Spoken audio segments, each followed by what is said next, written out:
É muito importante nós entendermos isso. Sabe, amados, quando nós estamos vivendo nesse tempo, um tempo onde podemos ver as dificuldades se manifestando, a violência se manifestando, não é raro, pelo contrário, é muito comum a nós ligarmos a televisão ou nos conectarmos à internet e acompanharmos as notícias divulgadas pelos jornais, notícia divulgada pelos meios de comunicação. E é notório ver como ouvimos sobre as mortes, como ouvimos sobre os assaltos, como ouvimos sobre os acidentes, as brigas, os assassinatos, os sequestros, os acidentes, todo tipo de violência. Sabe, irmãos, nós não podemos ignorar o que está ao nosso redor. Muitas pessoas, preste atenção, muitas pessoas mudam de casa, muitas pessoas mudam de bairro, muitas pessoas mudam de cidade e até de países, buscando fugir da violência. Outros contratam segurança, sistemas de vigilância e tantas outras coisas. Mas você já parou para pensar que se sequestrassem a sua família, o que você faria?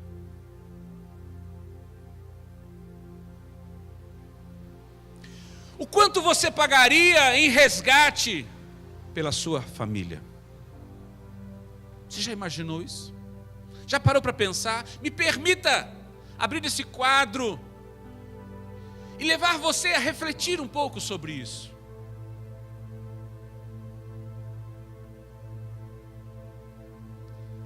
Se você chegasse em sua casa, depois de um dia de trabalho,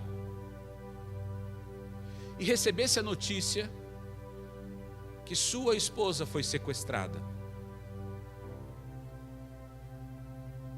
que seu marido foi sequestrado,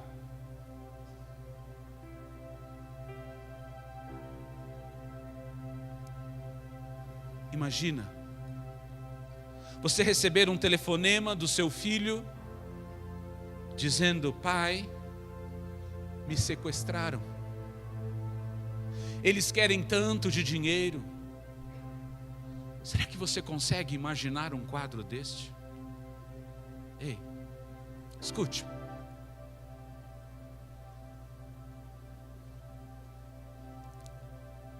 Eu preciso que as professoras me digam se vão descer as crianças ou vão ficar lá em cima. Vão descer? Vão ficar? Ok? Ok. Escute, eu preciso da sua atenção aqui.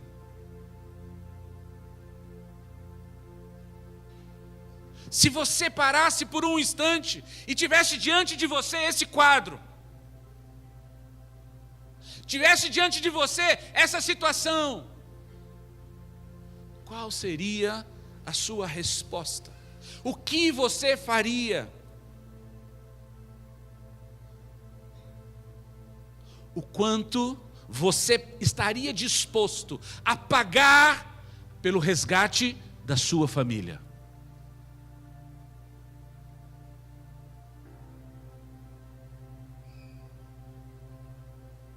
Eu quero que você acompanhe comigo, abrindo a sua Bíblia no primeiro livro de Samuel, capítulo 30. E se você puder ler comigo alguns versos da palavra que diz assim, 1 Samuel, capítulo 30, verso 1, diz assim: quando Davi e os seus homens chegaram a Ziclag, ao terceiro dia, já os amalequitas com ímpeto tinham dado sobre o sul e Ziclag, e tinham ferido a Ziclag, e a tinham queimado a fogo. Tinham levado cativas as mulheres e todos os que lá se achavam, tanto grandes quanto pequenos. A ninguém mataram, tão somente os levaram consigo. e foram o seu caminho. Quando Davi e os seus homens chegaram à cidade, encontraram-na queimada a fogo, e suas mulheres, seus filhos e suas filhas levados cativos. Então Davi e o povo e os homens que se achavam com ele levantaram a sua voz e choraram, até que não houve neles mais força para chorar. Também as duas mulheres de Davi tinham sido levadas cativas, Ainoã, a Jezreelita, e Abigail, a que fora mulher de Nabal, o carmelita. Escute, Davi viveu esta realidade. Quando ele chegou em sua vila, quando ele chegou em sua casa, ele deparou-se com a notícia: toda a sua família e de todos os seus homens foram levadas cativas, foram sequestradas. A tristeza se apoderara de Davi. Eu imagino que todos os seus sonhos familiares, todos os projetos que tinham como família, naquele momento haviam sido destruídos diante daquela notícia. Será que você consegue imaginar a dor de Davi? Será que você consegue imaginar a dor daqueles homens? Não era uma dor qualquer, não era um sentimento de tristeza qualquer, mas a dor de ter perdido seus filhos, suas esposas. A palavra diz que Davi e o povo que se achavam com ele levantaram, alçaram a sua voz e choraram. Não foi um choro qualquer, não foi um choro de sniff, sniff. Eles gritaram, eles berraram de dor.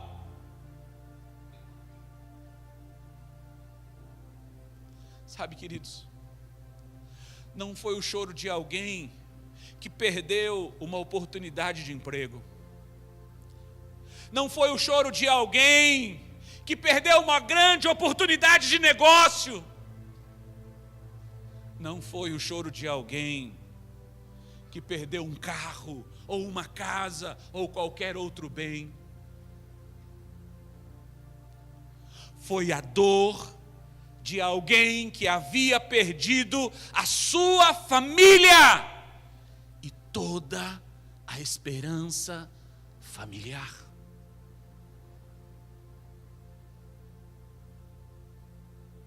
A Bíblia completa descrevendo esse sentimento de dor, de aflição, de angústia, quando ela diz: eles gritaram, eles alçaram a sua voz e choraram até que não houve neles mais força para chorar. Será que você consegue imaginar a dor e o sofrimento? Será que você se permite imaginar a tristeza, a angústia, o desespero, a dor de perder a sua família?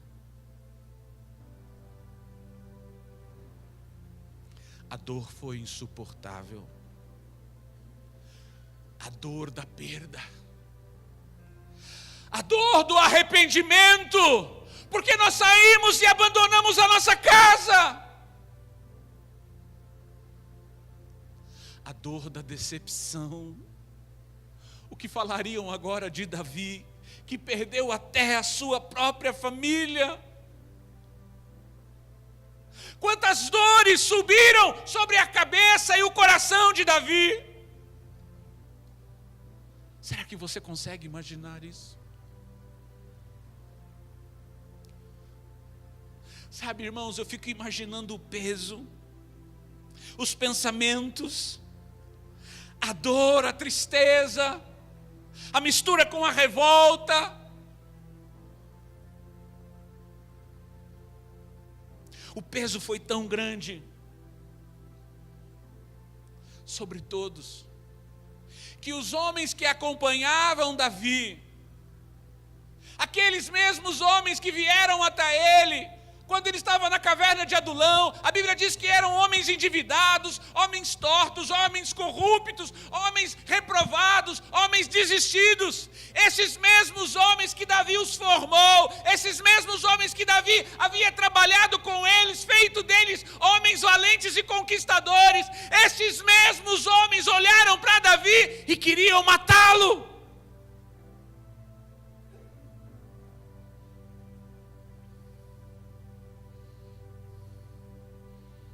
No verso 6 diz assim: Davi muito se angustiou, porque o povo, as pessoas, os homens, falavam em apedrejá-lo,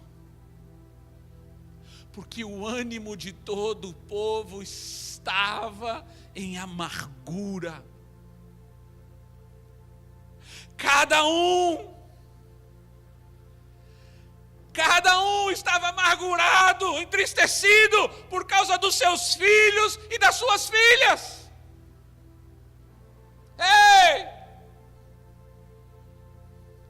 Os seus liderados, os seus homens de confiança, estavam tão amargurados, frustrados e decepcionados, que eles falavam em apedrejar e matar o seu líder, Davi. Eu fico imaginando Davi, além de perder, além de trazer o peso da perca, da tristeza dos da sua própria casa, dos familiares da sua própria casa, carregava ainda sobre si a culpa pela perda da família de todos os 600 homens que estavam com ele. Não era algo comum, não era algo normal. Não era uma situação corriqueira da vida, não! Sabe, queridos, Davi tinha tudo para culpar Deus por tudo o que estava acontecendo. Davi tinha tudo para culpar Deus pelo que aconteceu com a sua casa. E acima de tudo isso, desistir de tudo que Deus havia prometido para ele, para sua descendência, para sua casa e família. Podemos dizer que Davi tinha tudo para se esconder embaixo das cobertas, ou se esconder debaixo da cama, culpar a todos pelo fracasso do seu casamento, pelo fracasso da destruição da sua família, pelo sequestro dos seus filhos e suas filhas. Ele tinha tudo para assumir o rótulo de fracassado e incapaz. Ele tinha tudo, todos os argumentos, todas as justificativas. Mas sabe, queridos, Davi decidiu trilhar por outro caminho. Olha o que diz o verso 6, a última parte. Davi muito se angustiou, porque o povo falava em apedrejá-lo. A alma de todos estava cheia de amargura, por causa dos seus filhos e das suas filhas. Mas Davi se fortaleceu, ou se firmou, fortaleceu-se no Senhor, o seu Deus. Davi decidiu buscar ao Senhor. Davi decidiu se fortalecer. Davi decidiu recuperar a sua força. Davi decidiu ajustar a sua capacidade e obter do Senhor a direção para recuperar a sua família. Ei, amado, chega de aceitar o rótulo que você é um fracassado. Chega de aceitar o rótulo de que você é incapaz, de que você é incompetente e você é desprovido do favor de Deus por aquilo que aconteceu no seu passado. Chega de assumir uma identidade que não é a sua.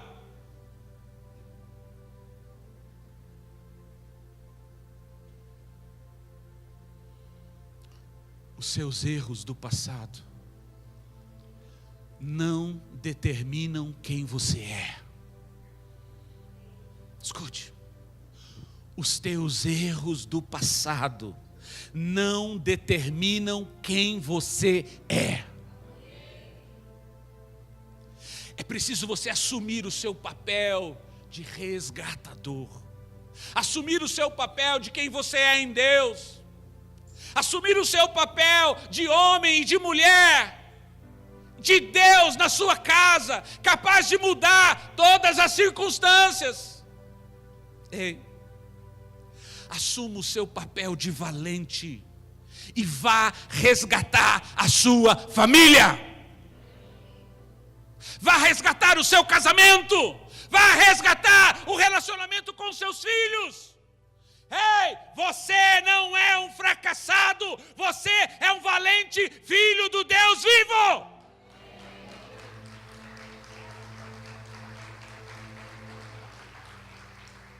No verso 7 diz assim: então disse Davi a Abiatar, o sacerdote, filho de Aimeleque, traze-me aqui a estola sacerdotal. E Abiatar trouxe a estola sacerdotal a Davi. Então Davi consultou ao Senhor. Davi orou, Davi consultou ao Senhor, perguntando: perseguirei eu a esta tropa? Eu irei alcançá-la? Então respondeu o Senhor: persegue-a, de certo a alcançarás, e libertarás os prisioneiros. Então partiu, pois, Davi, ele e os 600 homens que com ele estavam. Ei, se você não sacudir a poeira dos teus erros, a poeira do teu passado, das tuas falhas e dos teus fracassos, se você não se posicionar em buscar o Senhor, você jamais vai recuperar aquilo que Deus preparou e criou para você. Mas hoje o Senhor está falando conosco, Deus está tratando, Deus está mexendo com você, Deus está abalando você, Deus está confrontando você, porque Ele quer trazer de volta tudo aquilo que Ele criou e preparou para a sua vida e para a sua família. Davi não apenas se fortaleceu no Senhor, Davi não apenas renovou as suas forças, não apenas o buscou, mas ele foi atrás de toda a sua família, disposto a matar, a lutar e recuperar tudo aquilo que o inimigo havia roubado. Ei, Deus está levantando nesta noite, neste lugar, homens e mulheres valentes, que não vão se conformar com a perda do seu casamento, com a perda dos seus filhos para as drogas, com a perda da sua casa, com a perda da sua família. Deus está levantando neste lugar, valentes que vão mudar a história de sua casa e de sua família. Ei, você é um destes valentes. Diga para a pessoa do seu lado: você é um desses valentes. Diga para ele com convicção, diga para ele: você é um destes valentes. Homens e mulheres que não aceitarão mais os rótulos de fracasso, não aceitarão mais os rótulos de destruição, de incapacidade. Ei, não é porque você fracassou, não é porque você falhou no seu passado, que isso determina quem você é. Não é. Deus está nos chacoalhando, Deus está nos levantando. Homens e mulheres que não aceitarão esses rótulos, esses ícones, essas fachadas que colocaram sobre você, que disseram sobre você, que falaram acerca de você. Mas Deus está levantando homens e mulheres que buscarão a força, que buscarão a sabedoria de Deus para resgatar toda a sua casa e toda a sua família. Eu quero dizer para você, ninguém vai se perder, ninguém será roubado, ninguém será destruído daquilo que Deus preparou para a sua vida, para a sua casa e para a sua família.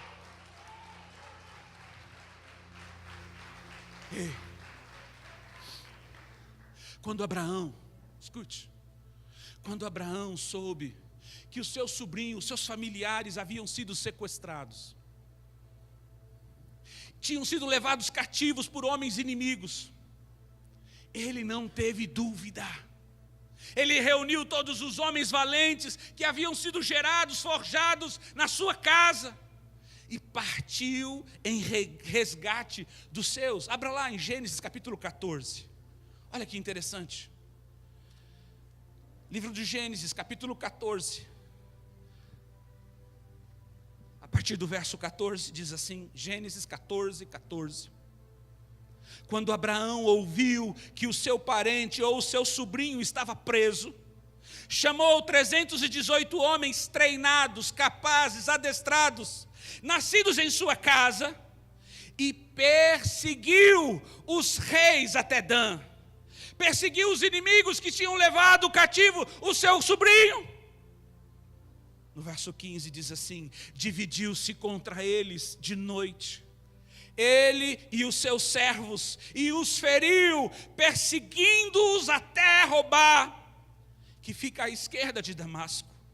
No verso 16, ele diz assim, assim trouxe de volta, ou trouxe de novo, todos os seus bens. Trouxe também Ló, seu sobrinho, e os bens dele, e também as mulheres e o povo. Escute. Abraão chamou os seus servos, os seus homens de confiança, os seus familiares, para ir em resgate do seu sobrinho, da sua família. Ei, talvez existam familiares teus que estejam um pouco distante de você. Eu quero dizer uma coisa, Deus vai usar você para resgatá-los. Sabe, queridos, Abraão não foi de qualquer jeito. Nós precisamos reunir aqueles que ficaram. Precisamos já juntar forças e partir em unidade. Sabe por quê? Porque sem unidade não há conquista. Mas aonde há unidade, há unção, há poder e há conquista. Se não bastasse a unidade do propósito, ele também trouxe estratégias. A Bíblia diz que ele dividiu-se contra eles de noite. Ele organizou, ele tinha uma estratégia de guerra, uma estratégia para lutar, ele e os seus servos. Eu quero dizer para você nesta noite, busque e tenha uma estratégia definida para enfrentar o verdadeiro inimigo. Sabe, irmãos, muitas vezes nós queremos vencer as guerras, nós queremos vencer as situações, mas nós nos preparamos. Muitas vezes não oramos, muitas vezes não pensamos, não nos organizamos. Vamos enfrentar de qualquer jeito. Abraão disse não. Ei, vamos nos organizar. Um grupo vai por aqui, outro grupo vai por ali. Vamos atacar assim, vamos atacar assado. Ei, é preciso ter estratégia definida para você alcançar um objetivo. Não vá para a guerra, para a peleja, sem uma estratégia de luta para vencer. Abraão foi, perseguiu os inimigos, lutou contra eles e os venceu. Sabe por quê? Porque Deus estava ao seu lado. Escute, não desista da sua família. Não desista da sua família. Vá atrás dela, persiga os seus reais inimigos, enfrente-os, lute por eles e traga-os de volta, pois o Senhor está ao seu lado. Sabe, irmãos, tem gente que pensa que Deus é que vai lutar a sua guerra, que Deus é que vai fazer tudo, eu vou ficar aqui sentado. apenas orando, e olhe lá. Cutuca o seu irmão, diga para ele assim: você precisa ter uma estratégia para agir, para lutar e vencer o inimigo. É verdade, irmãos. Quantos pais entregam seus filhos para os jogos e deixam que os jogos, a internet, defina a criação e a formação do seu filho? Será que eu vou pensar nisso, pai?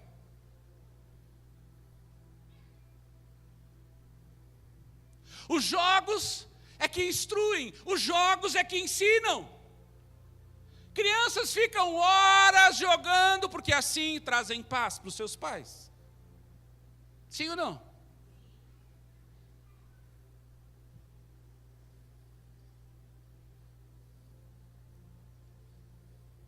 Aí ele cresce, se rebela, não aceita mais a sua direção. E aí você vai dizer que Deus é que não ouviu a sua oração. Ei, tem uma estratégia. Defina quem são os seus reais inimigos. Organize-se e tome uma atitude. Nós vemos às vezes crianças dentro da igreja, na hora do culto, jogando. Sim ou não? Quem já viu aqui? Levanta a mão. Para alguns isso é normal. Quando que eles aprenderão o que é adorar a Deus? Quando eles aprenderão quem é Deus? Porque se eles estão na igreja e o foco deles não é o Senhor, eu acho isso interessante, porque qual é o aluno na escola que pode jogar videogame quando está na escola? Qual? Tem algum professor aqui de infantil, da área infantil? Irmãozinho, não pode. E é interessante que ele sobrevive, não é verdade? Sim ou não?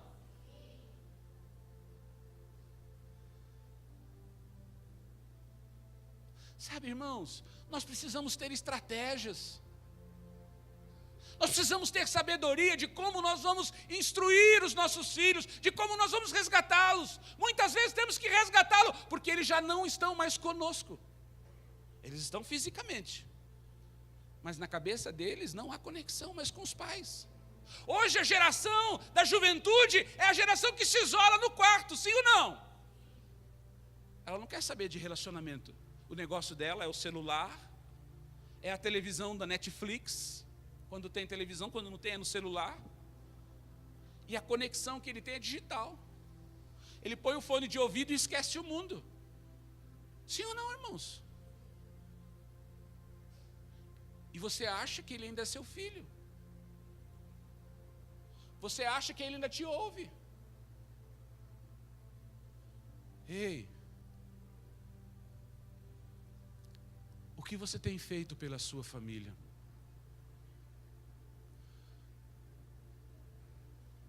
Quanto vale o resgate da sua família?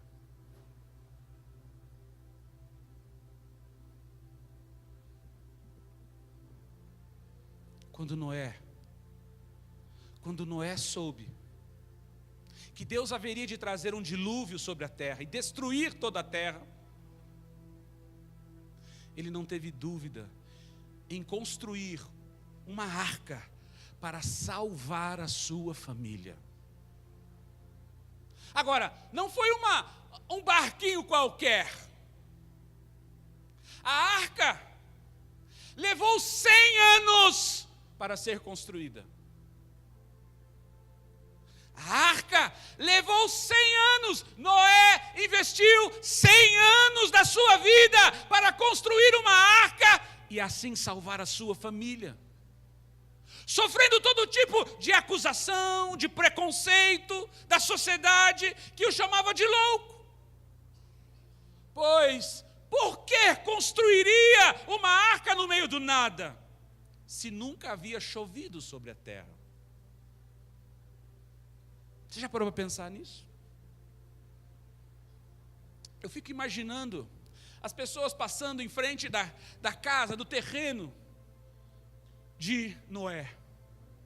E as pessoas olhando aquela construção, irmãos, não era um barquinho de papel, não era uma canoa, era um barco que media 127 metros de comprimento. 23 metros de largura e 14 metros de altura. É o dobro da altura que nós temos aqui, imagina. 23 metros é o dobro, praticamente o dobro da largura que temos aqui. E 137 metros é 5 vezes mais o período, o trecho que temos aqui, irmãos. Agora imagina as pessoas passando e vendo aquela monstruosidade sendo construída no terreno de Noé. O que elas pensavam? O que elas diziam? Esse cara é louco. É doido de pedra, pirou da maionese. E passa um dia, e passa dois, e as pessoas chegavam lá, ei, me diga por mim, por que você está construindo esse negócio, esse barco aí? E ele falava, porque lá em 1 Pedro diz assim, que Noé se tornou apregoador de justiça.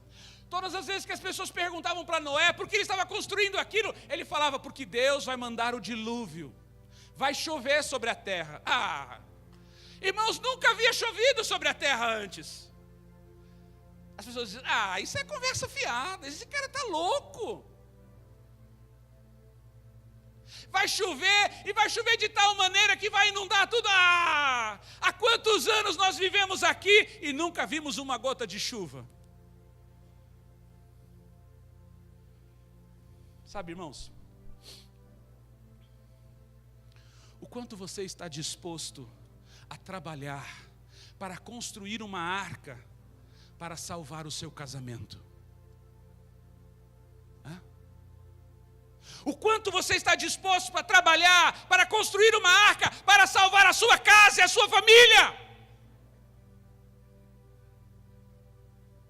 O quanto você está disposto a ser chamado de bobo, a ser chamado de louco, de retrógrado, pela sociedade, pelos vizinhos, pelos parentes, porque você decidiu construir um barco que vai salvar a sua casa? Quantas pessoas querem viver com uma boa imagem na sociedade? Elas não querem ser radicais. Sabe como é que é? Nós estamos no mundo, vivendo em sociedade, e portanto, não precisamos ser radicais, não é mesmo? Quantos vivem assim, irmãos? Mas quando as coisas apertam, escute, quando as coisas apertam e as dificuldades se levantam, elas não buscam o socorro e o livramento na sociedade que defendem, mas buscam em Deus. Quantos vivem assim? Eu não quero ser radical, não, veja só, eu também posso fazer isso, eu também posso fazer assim. Meu irmão, não tinha opção. Ou ele construiu uma arca para salvar a sua família, ou ela morreria com todos os outros no dilúvio.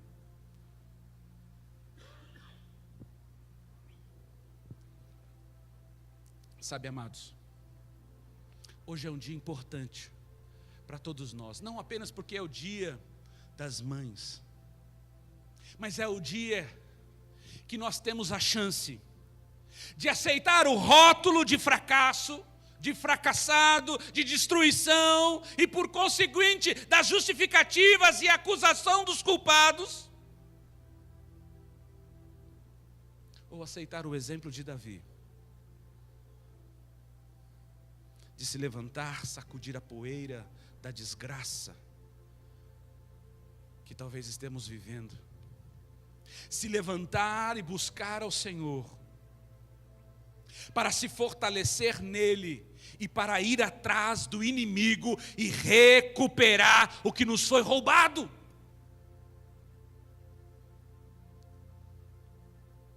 Hoje é um dia especial, porque nós temos a chance de ficar se lamentando, E culpando a Deus, culpando as pessoas, culpando o trabalho, culpando a falta de dinheiro e tantos outros familiares e situações pela destruição do seu casamento, pela destruição dos seus filhos, do relacionamento com seus filhos.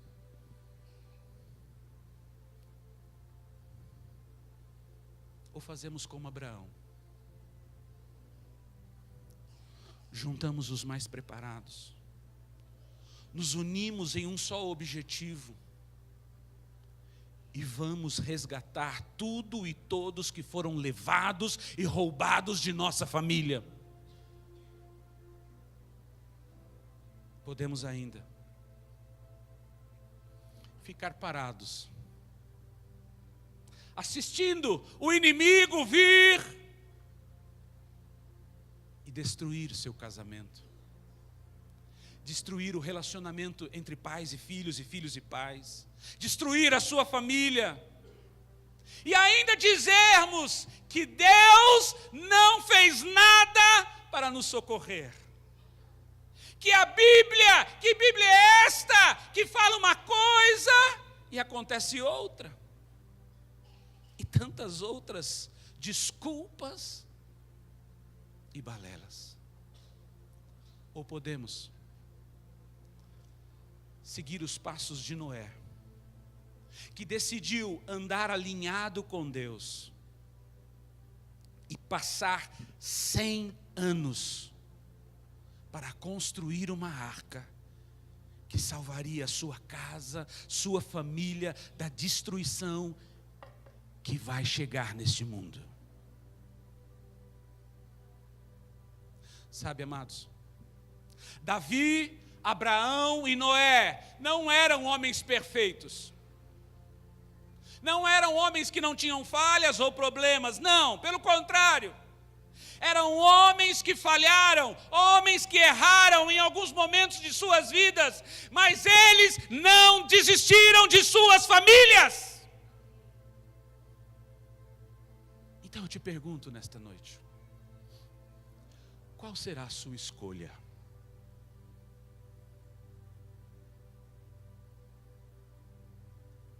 Deus te trouxe aqui porque Ele quer te fazer um valente, Ele quer te fazer um capacitado, Ele quer te fazer um homem, uma mulher forte e adestrado para resgatar e restituir e trazer de volta a sua casa e a sua família. Escute, Deus sabe que você pode libertar seus filhos das mãos dos ladrões e dos traficantes. Deus sabe que você pode construir uma arca para salvar e preservar o seu casamento e a sua família. Deus sabe que você pode enfrentar o príncipe deste mundo e destronar a ação dele sobre a sua casa e sobre a sua família. Deus sabe disto. E você sabe. Você sabe que pode fazer tudo isto. Então chegou a hora de você decidir. Chegou a hora de você levantar e tomar a decisão que mudará o destino da sua vida, o destino do seu casamento e o destino da sua família. Deus te criou e te fez rei e sacerdote nesta terra. Você é forte e poderoso, você é valente e corajoso, e você não está sozinho. Deus está contigo. Desafio você a se levantar